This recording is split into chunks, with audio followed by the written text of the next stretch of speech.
menjadi solusi bagi pemerintah untuk melindungi warga negaranya dari dampak ekonomi. Upaya mempertahankan QRIS dan GPN terus digencarkan. Bagaimana tanggapan praktisi USM mengenai hal tersebut? Berikut liputannya untuk Anda. Dikutip dari materi sosialisasi resmi yang dipublikasikan Bank Indonesia, Quick Response Code Indonesian Standard atau QRIS merupakan standar nasional QR Code untuk pembayaran yang dikembangkan oleh Bank Indonesia bersama Asosiasi Sistem Pembayaran Indonesia atau ASPI. QRIS dirancang agar semua aplikasi pembayaran digital bisa menggunakan satu kode QR yang sama. Sedangkan Gerbang Pembayaran Nasional atau GPN merupakan sistem yang dirancang oleh Bank Indonesia untuk memproses seluruh transaksi pembayaran retail domestik. Namun, dengan kemudahan transaksi tersebut, QRIS dan GPN dikritik oleh Amerika Serikat karena dianggap membatasi ruang gerak perusahaan asing. Senada dengan hal itu, praktisi ekonomi USM Dr. Rian Indudewi SEMSI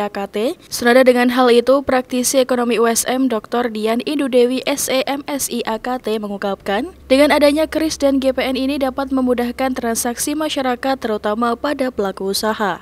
Dengan adanya QRIS dan GPN ini sangat memudahkan ya, dan kemudian ini juga mengeliminasi gitu ya, seperti biaya-biaya administrasi yang selama ini kalau kita menggunakan terutama transaksi luar itu kita dengan adanya Visa, Mastercard yang notabene-nya itu tinggi, dengan adanya QRIS dan GPN itu sebenarnya sangat membantu bagi kita terutama untuk pelaku usaha.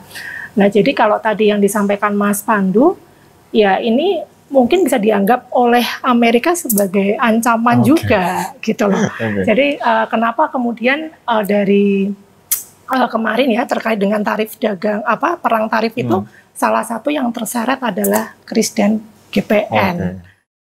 Kritik AS terhadap QRIS dan GPN muncul dalam negosiasi tarif resiprokal yang berlangsung antara kedua negara. AS merasa tidak mendapatkan kesempatan menyampaikan pandangan soal dampak pada sistem pembayaran global. Kekhawatiran lain juga datang dari Bank Indonesia yang mewajibkan kartu kredit pemerintah diproses melewati GPN, yang dianggap AS dapat membatasi akses perusahaan melakukan pembayaran elektronik di Indonesia. Dr. Rian Indudewi SEMSI AKT mengungkapkan alasan betapa pentingnya mempertahankan QRIS dan GPN bagi Indonesia.